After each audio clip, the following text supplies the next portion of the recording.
In this video, I'm going to share strategies for packing for a Japan trip, starting with tips for choosing the right luggage. Then we'll go over what to pack in your personal item versus your suitcase. I'll even include a checklist of intangible travel essentials you don't want to forget. Our family has visited Japan numerous times.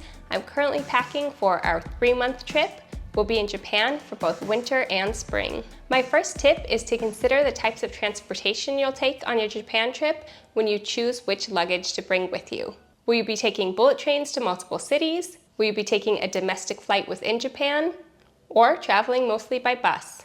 Then familiarize yourself with the size and weight restrictions for bringing luggage on those types of transportation.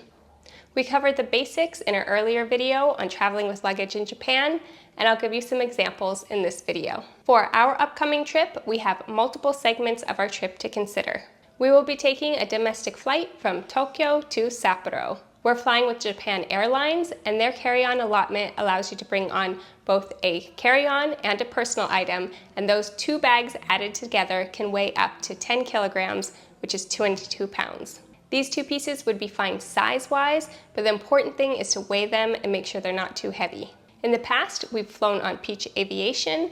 They also allow a carry-on and a personal item, but the weight of the two can only total up to 7 kg. It is super hard to pack within that weight restriction unless you're also checking a suitcase. I bought this July carry-on light specifically because it is the lightest weight rolling hard-sided suitcase, and I can pack it within 7 kg. These are the carry-on bags we'll be taking on the plane with us for our flight to Sapporo. 2 rolling carry-on suitcases, my convertible backpack, a weekender bag, and my husband's backpack. My husband and I each pack our backpacks fairly heavy. We've got tech gear, so just our backpack alone might take up our entire weight allotment. I do have a really small crossbody purse that I could either wear as my personal item or just pack it inside my backpack. Each of our 3 kids has a small backpack that counts as a personal item. We can pair each of their backpacks with a carry-on bag so that the 2 add up to 10 kg. Additionally, we have 1 large 29-inch suitcase that we will check in. Remember, we're going for 3 months. Paired with the checked suitcase, we have our 3-year-old's foldable car seat, which we plan to bring onto the airplane for him to use. Normally, things like car seats and strollers are allowed in addition to the normal luggage allotment. We probably won't use this car seat a ton in Japan since we don't use it on public transportation, but if we rent a car, we will need it. For most of the Hokkaido portion of our trip, we will have all of our luggage with us. However, when we take a side trip for a couple nights from Sapporo over to Asahikawa, we will store our large suitcase and the car seat.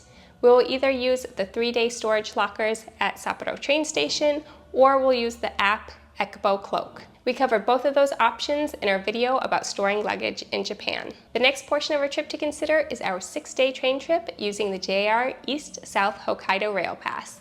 This will take us from Sapporo back down to Tokyo with many stops along the way. Since we will be getting on and off trains and staying at many different hotels, we don't want to bring anything extra with us for this portion of the trip.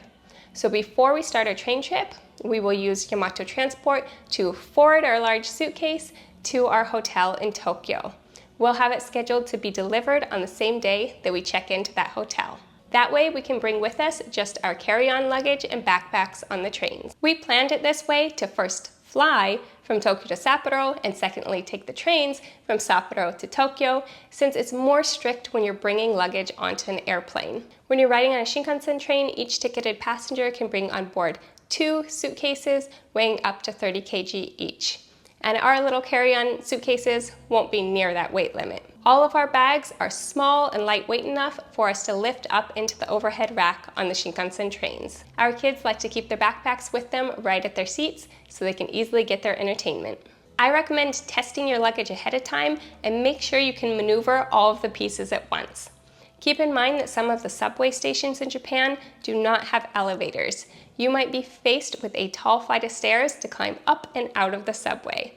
Would you be able to carry all of your luggage in one go? Since we're traveling with 3 young kids, we need to plan this aspect carefully. Our kids each carry their backpack, which leaves everything else to us 2 adults. So that's why we often don't keep our large suitcase with us. We like to store it or ship it on ahead. It's best to pack as light as possible for Japan. If you can take just a carry-on and personal item, that would be ideal. Or if you're a true minimalist, maybe you can go with just a backpack. Now I'm going to talk about how we like to break up our items among these bags. We start by packing items that we want to keep with us in our backpacks or personal items. For us adults, that includes items such as passports, cash, electronics, other valuables, and important documents. These are items that should not be packed in a checked suitcase or in a suitcase that you will ship with a luggage forwarding service. I made a separate video showing what I'm packing in my carry-on backpack, including solid travel toiletries, which I prefer over liquids. Hopefully George will also make a video showing the electronics and gadgets he's packing in his backpack. For our kids, they like to keep in their backpacks items that they want to be able to access on airplane flights and train rides. For example, a blanket, art supplies for drawing, small toys. Our 10-year-old carries his iPad and headphones in his backpack, also his lanyard with his child Suica card. And they each have a bear bell on their backpack to let any bears know that they're coming. It also helps me keep track of my kids. The rest of our bags I pack based upon when we'll use the items. This weekender bag we pack with items that we want to easily access on our travel days. Starting with snacks, which is our #1 travel essential when traveling with kids. I packed my kids' pajamas in here to either serve as their spare outfit or to easily access them once we check into our hotel. We will be flying from the tropics to freezing cold weather, so I also packed some items for us to add to our outfit before we head out into the cold to get to our hotel. Things like mittens, warm pants, puffy jackets. In the outer pocket, I have tissue packs, disinfecting wipes, our luggage scale, and face masks in case any of us are sick or coughing. Next are our 2 rolling carry-on suitcases. That's where I packed most of our winter clothes. I was worried, what if our checked luggage were to get lost or delayed? We would want to have our warm clothing with us. In the July carry-on light, I packed clothing for myself and also my 5-year-old daughter. This Delcy carry-on is a little bit bigger, and in here I packed clothing for my husband plus our 2 sons. They'll each need to get some items once we get to Hokkaido as well. If you're curious the specific clothing items we packed, I did a separate video showing my winter travel wardrobe. I did make a change since then. I got a long sleeve dress by Ridge Merino and swapped out a skirt I was planning to pack. If you'd like to see what I'm packing for my husband and kids, I did a video explaining our 4-layer system for winter travel wardrobes. This system is how we're able to pack clothing for 5 people into just 3 carry-on bags. Our checked suitcase holds items we don't need right away. Remember, we're going for 3 months, spanning both winter and spring. For each suitcase, we also have tracking and contact info. We have an old-fashioned luggage tag with our contact info on the outside of the suitcase, and on the inside, we have an air tag for tracking.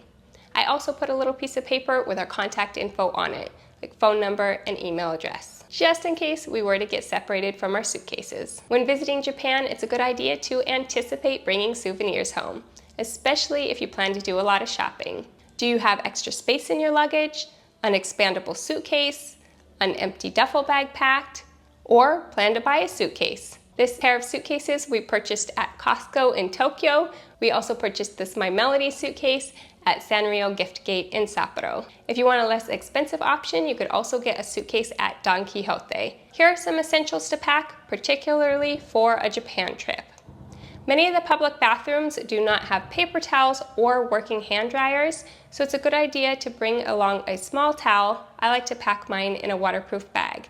I also bring some soap sheets with me. We bring small trash bags since public trash cans are not common. A coin purse is a good idea as you use a lot of coins in Japan. Easy to remove shoes.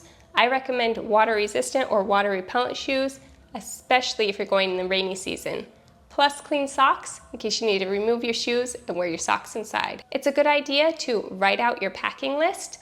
I use the Keep app on my phone. Of course, this helps you remember items while you're packing, but also if you were to lose a suitcase and need to make a claim through your insurance, you would need to prove what contents were inside that suitcase. So I keep them on a list, and also I take a photo of the inside of the suitcase after I'm done packing it. Not only is that good for insurance purposes, but it helps me remember where everything goes back. It's also a good idea to make a checklist of intangible travel essentials.